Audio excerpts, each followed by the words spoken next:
नागपुर में मीडिया से बातचीत के दौरान राजस्व मंत्री चंद्रशेखर बावनकुले ने भोगवटा महसूल निर्णय यानी ही अधिभोग राजस्व निर्णय पर खुलकर बात की और बताया कि इस निर्णय से किसानों को अपने क्षेत्र में सीमित खेत जमीन का आंकड़ा निर्धारित करने में आसानी जाएगी। साथ ही खेत जमीन का क्षेत्रफल मापने के लिए पहले जहां लगभग 10,000 का खर्च किसानों को आता था, वहीं अब प्रति खेत का एक हिस्सा ₹200 यानी ही तकरीबन खेत के 5 हिस्सों का मापन ₹1,000 में पूरा होने की बात कही। शेतकऱ्यांच्या शेतीची जमीन मोजताना याआधी शेतकऱ्याला आपली जमीन मोजायची असेल तर 10,000 12,000 आजूबाजूच्याही शेतकऱ्याची जमीन मोजण्याची आवश्यकता असायची आणि त्यानुसार मग खूप मोजणी किचकट आणि खूप मोठ्या प्रमाणावर शेतकऱ्यांचा त्या ठिकाणी त्यांना मोजणी फी भरावी लागत होती। पण आपल्या सरकारने आता 200 रुपयामध्ये पोट हिस्सा मोजणी मंजूर केली आहे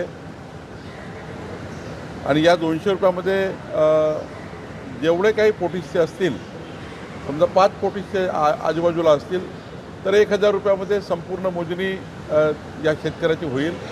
त्यामुळं 10,000 12,000 15,000 पर्यंत ज्यांना खर्च लागत होता त्या शेतकऱ्यांना फक्त आता 1,000 रुपयामध्ये 5 पोट हिस्से असेल तर 200 प्रत्येकाचे 1,000 रुपयेच लागतील। त्यामुळं जवळपास खूप मोठा एक भार शेतकऱ्यावरचा दूर झाला आणि आता जमीन मोजणी सोपी झाली।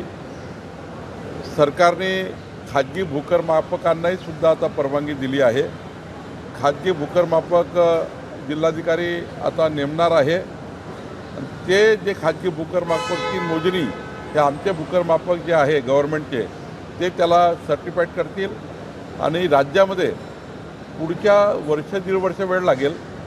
वर्ष दीड वर्षामध्ये आपलं राज्य 15 दिवसाच्या मोजणीवर येईल। आत्ता मोजणीला 60 दिवस लागतात, 15 दिवसात मोजणी झाली पाहिजे। मोजणीनंतरच खरेदी खत झालं पाहिजे, खरेदी खत झाल्यानंतर म्युटेशन झालं पाहिजे। जर आपण हे केलं तर स्पॉटवरची परिस्थिती आणि रजिस्ट्रीमध्ये जे त्या ठिकाणी आराजी असेल ती सारखी असेल, त्यामुळं वाद तयार होत नाही, कोर्टातले वाद मोठ्या प्रमाणात कमी होतील।